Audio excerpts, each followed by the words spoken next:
Now it's our turn to debate the comings and goings this summer. To help us, I'm delighted to welcome in talkSPORT transfer reporter and big United fan, Anil Kandola. Are you going to be as scathing as Crookie, Anil? I know you are a hard customer. You are difficult to please. What are you rating this window out of 10?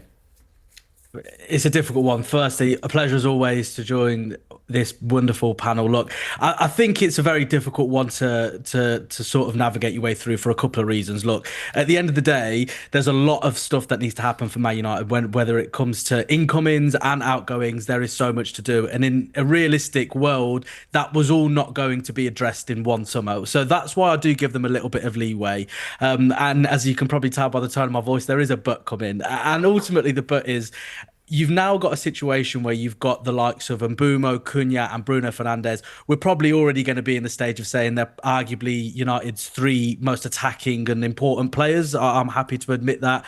But then you look and you drop back a little bit into the midfield and they just look so light in that area. It does make me think a little bit, could they potentially have had a situation where they signed maybe one of Cunha or Mbeumo and then potentially spent that money elsewhere? But as I've already said, look, they've got a lot of work to do, and I think it is a very valid point.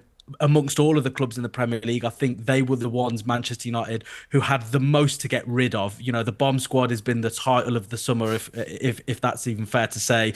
And at the end of the day, I know Man United fans would have always wanted a little bit more money, especially up front. But at the end of the day, these players have gone. And Tyrone Malissia, I think out of all of them, was probably the least problematic, or the ones hitting the headlines the least as well. Of course, he wasn't so successful in finding a move with, of course, other countries still a possibility with their deadline day still to come in a couple of weeks' time. But I would say out of 10, I'm going to give it a 6.5. Look, there's been a couple of very good and exciting players coming through the door, which already are looking like some decent bits of business. But you do just worry about that midfield. It just looks like it's going to be a game of basketball every time Man United play now with that hole in midfield. Yeah, Anil, listen, every single thing you said there, I 100% agree with it. A 6.5 is my score. I don't normally do half, so if I had to be pushed, I would actually go 6. But I think 6.5 because actually, when you look at the positions we needed stuff at the top end of the pitch. We needed a goalkeeper, and of course, we didn't get a midfielder, which we needed. So I'm happy to sort of be at the 6.5 mark. We did get a goalkeeper, Ryan. Yeah. Senny Lamans has joined. Deadline day, it was between him and Emi Martinez. But then we're seeing reports that we probably did want Martinez, but Sancho was basically like, I'm not going on a permanent, so you're not going to be able to do that. But most importantly, Onana, or more significantly, should I say, Onana's clearly not the number one choice anymore. He hasn't started in the first 3 games and had a shocker against Grimsby. Samrim's made it very clear. Is it how big of a positive is it that we got Senny Lamans or a goalkeeper? It's huge. Look, it is huge. Is it the goalkeeper maybe pockets of the Man United fan base wanted when you weigh up this Martinez and Lamans debate? I don't know. Maybe it's splitting the fan base down the middle, but it feels like Christmas, to be honest with you, that we've managed to get a goalkeeper through the door. If you were asking me on the day, I'd have probably tilted towards Premier League proving in 100%. Emi Martinez, but. It fits the INEOS model to go for somebody who is a hot prospect who looks like they can grow into this shirt. So ultimately, we should be really happy we've got a goalkeeper through the door, because those 2 goalkeepers so far they're just not at it. They're just not it, and that was a problem area that we've addressed. Yeah, for you, Ange, listen, Ryan's favourite player ever of all time. He's still got the posters on his wall. Alejandro Garnacho, fresh bleached blonde hair for his Chelsea reveal. His idols in Hazard and stuff like that revealed. This is why I wanted to come to Ange on this question. But no, listen, we did sell him for £40 million to Chelsea. Was that the best out of a bad situation, considering how fractured the relationship was between club and player? And he chose Chelsea, or should we have got a lot more for him, considering the market? I think with the situation, it wasn't made easy with this quote-unquote bomb squad, because Jason Wilcox has had a massive job here, because you're not only trying to get these players out, but Ruben Amorim has made it abundantly clear that he doesn't want them. So that affects transfers massively, because teams know what they're dealing with. Clubs like Chelsea know that they can push the boundaries a little bit, because United was so desperate to get rid. So me overall, I'm happy that the deal has been done. I mean, we got him for what, around £400,000 from Atletico Madrid in 2020. I genuinely wish him luck. I hope that he manages to revive his career a little bit. I just think the main issue here, it was never the talent that he had. He always had that raw talent, but I think it just comes down to attitude. And I was reading an article in the Times about how in his home gym, he has murals of all of his favourite sportsmen. I think, Michael Jordan's there, Ronaldo, Messi. Himself, he's there as well. Yeah. Which I think tells you everything you need to know about Garnacho. Have the confidence, I don't mind that. Yeah. Eden Hazard wasn't there. Why was Eden Hazard not there? Angela, she's got the receipts. I'm a little bit disappointed. I just think that it's been a really horrible situation, hasn't it? The stuff with the Instagram, his brother, the things that he's been saying. The best thing with this situation was to cut the cord. So for me, I'm relieved. I know that Ryan's probably a little bit sad, but I'm sad it didn't work out. I'm sad it didn't work out because, look, he gave us some good moments, man. And he's still really young, and his goal contributions for his age, I know the water got muddied towards the end of the season, but the goal contributions for his age have been really, really good. So, and he can become a good player, like you say. It's just about his attitude. So I'm with you. I wish him all the best. Anil, for you, INEOS, let's talk about them. Do they, or how much credit, or not credit, do they deserve for the window we've had? We know that, I hate the term bomb squad, but the players that were not welcomed back and, been problematic through wages and contracts that were given to them, not by INEOS. Amorim was very clear on that as well, and a lot of fans agreed with that stance. Finishing 15th and being able to go and attract the players like Cunha and Brumo and Benjamin Sesko is one of Europe's top young strikers. How much credit are you giving INEOS this window? Have they done a good job? Yeah, with all due respect, Flex, if I was in charge of the football operations at Manchester United, they'd still be able to attract these players. It's not because INEOS are in charge of the football operations that players are all of a sudden so attracted to the club. Let's be honest, if it was just even still the Glazers, we're all in unison completely of our thoughts and feelings towards them, and yet they still attracted all the big names across Europe for however long we've been following Manchester United. So I don't necessarily think it's been the INEOS pull of anything like that per se, but at the end of the day, as I've said, that they've come into a very difficult situation. I do think quite a few of the big decisions and the ultimate end of the day, the decisions around Erik ten Hag, for instance, and certain things around the non-playing staff and all that kind of stuff. Of course, they've got a lot of stuff wrong. But if we're looking in isolation at only and utterly the transfer window, look, at the end of the day, they've brought in some good players. They've stuck, and I think it was Ryan that alluded to the ethos or the scope of players that they want to bring in. The San Lomans. I agree with Ryan, by the way. I would firmly have preferred Martinez. It's a massive position to fill, and it's a very difficult one with so much scope on you. Do you think they've made a mistake there? Do you think they've made a mistake here with going with a young, inexperienced keeper?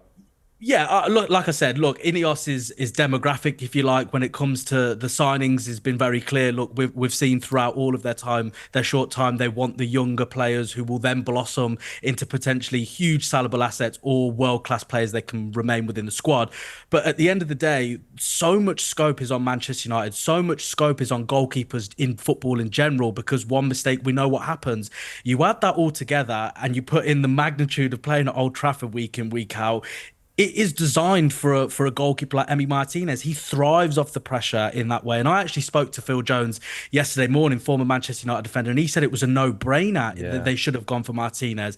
And that's nothing against Le Mans. Look, we don't know what he's going to be like. He's only had just over 50 appearances for Antwerp. He's yet to play international football at the senior level. So he may be the next Courtois, and we hope so. But I think in that regard, I potentially think that with INEOS sticking to their guns so much of wanting younger talent to come through, I think it mounts a real big element of pressure on the young goalkeeper. But going back to your question, look, like I said, I think the two areas that I could potentially find areas of criticism for INEOS, one would be the fact that they haven't addressed the midfield. The fact that they were linked with a couple of players towards the end of the window show that they've identified that. I was told numerous times throughout the window that Amorim has stressed the importance of getting a midfielder in.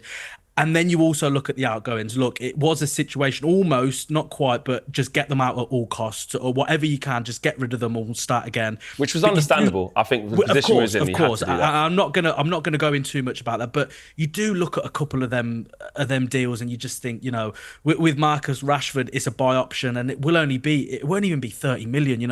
And you think to yourself, at one stage, Man United fans, probably including myself, would have turned down 100 million for this player. Same with Alejandro Garnacho. They had 50 million as their price tag. They dropped it. How many times have Manchester United been able to convince other clubs to drop their price? It never happens. It's almost the opposite. They meet that price tag and it increases and they have to pay more. So I think in regards to the sales, I do think it's been a little bit left to decide. But look, at the end of the day, they've got a squad that looks a little bit more like what Ruben Amorim wants. And if he is going to succeed, it certainly needs to be in a picture of what he likes it to be rather than the players who are surplus to requirements. So with the amount of money spent, Ange, firstly, is it fair to say that Ruben Amorim has been back this summer? I know midfield aside, because that's probably one way he hasn't, but money has been spent. Where do you think INEOS will be looking for Amorim to finish? What is acceptable this season for you with now the transfer window shut?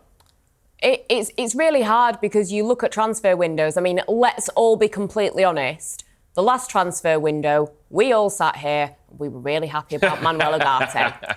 Alex Crook said that we should have had Raheem Sterling. Did he say that, Crookie? Yeah, he said he would have taken a swap of Sancho and Sterling. Yeah, we all have howlers, in it. So, it's really hard to judge transfer windows because we've all been burnt by it, let's be honest. But I think it's also really hard to say where Manchester United will finish. We clearly needed a goalkeeper. They have got a goalkeeper. I'm of the opinion that I think it was the right decision. Happy birthday to Emi Martinez, by the way. This has been absolutely shambolic for him. I actually feel a little bit sorry for him. He's got a tough time on his hands now. Yeah, I mean, how'd you wave goodbye to the fans at the end of last season and you're still there? I just think that, again, this Project 150... You look at this goalkeeper that we've brought in, he will be about 26 if United won the league in 2028. Emi Martinez would be 35. And I know people have the argument of, Edwin van der Sar was about 34 when Fergie brought him in. We had completely different priorities at that point. I think Emi Martinez, yes, he's a World Cup winner, but he has the potential, in my opinion, to be a little bit toxic with some of his behaviour. So I think being a World Cup winner, you've got a certain mentality, but I don't think that he would have been an absolute angel either. So I think with the goalkeeper that we've signed, I mean, I've done a little bit of a Ryon and I've looked at a couple of stats. I mean, he actually, last season, he managed to save 4 penalties, which was absolutely out of this world what he did. And he got a lot of praise for that. He's been player of the month a couple of times. He's made more saves than any other goalkeeper in Europe's top 10 leagues last season. And he also, goals prevented. So goals prevented is basically calculated by subtracting expected goals on target from goals conceded, excluding own goals. So he's kept out almost 90 more goals than you would expect from an average goalkeeper. Now, I'm not saying that that's the be-all and end-all, but for context, his number is 18.4. Dean Henderson's last season was 4.4. James Trafford's was 12.85. So I'm really happy with that. So I think they have, going back to your question, they have said, you need a goalkeeper, we're going to bring you a goalkeeper. Have you guys also heard about this Onana situation? I was going to say about the contract. The contract, yeah. So the Athletic are reporting that he came in all guns blazing, basically demanding that he had a new contract, wasn't it? That he won, and this pay cut with the Champions League. Hence, he's never played since. And Amorim's been rubbed the wrong way by that, and I completely agree with that. So I think that's it's the reason we weren't in the Champions League. Yeah, exactly. What's the he year talking before, about? he threw us out. So he returned to Carrington seeking a new contract, a stance he's held since receiving the standard 25% pay cut for failing to qualify for the Champions League, a move that didn't sit well with Amorim. So we know what's going on here. He wants him out. They're trying to phase him. We've got a goalkeeper. We've got attacking players that can create goals. So for me, I think that we have enough to create a bit of a stopgap in order to get to January. I do expect us to sign a midfielder in January. So all of this combined, I think that INEOS will be looking for a European place. And I think that we are definitely capable of that because we haven't got any cup games now till January. So all we've got is the league, and Amorim harps on about we need time on the training pitch, blah, blah, blah.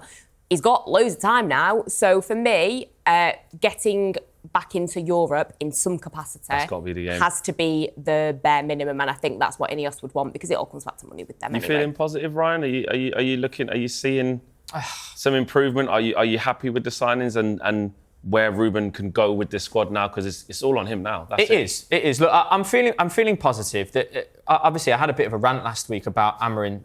We all did, mate. Yeah. Look, quite right. You know, that was the day before. You don't want to see me and Anil in the office the day after. But this was the day before the Grimsby game. I was saying, you know, this system's been rubbish, really. The day before Grimsby, you said this. I feel like I spoke it into existence as well that we were going to lose. I feel a bit bad about that. I'm just saying. Well done, Ange. I'm feeling. He did actually. I'm feeling positive. But on the back of that rant, there's people saying the players aren't playing for the manager. Look, I'm sick of this narrative, right? That the players aren't playing for every single manager we have. So Garnacho was Chelsea's 51st signing, right, in 4 years. 51 signings ago for us was Angel Di Maria, right? Just to give you a bit of context. What a mad all of these players, you mean to tell me, haven't played for their managers? Look, I'm going to quote a Jose Mourinho quote here, okay? Football heritage, I'm going to say managerial heritage, okay? We look at the players that have come in. Let's have a look at the managers that have come in. David Moyes, right?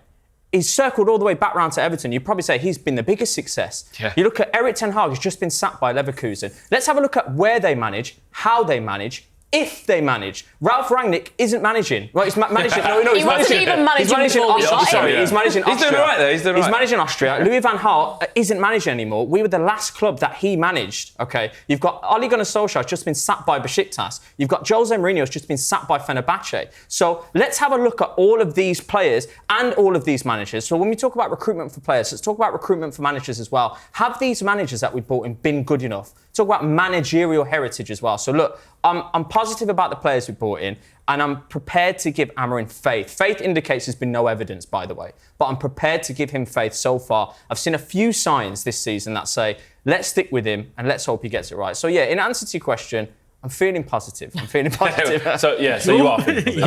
I'm feeling positive, but I've still got a little bit of an eyebrow raised. Yeah, no, I hear you on that. Listen, it's going to be a long slog, and listen, things can change. One thing we do know, things can change very, very quickly in football.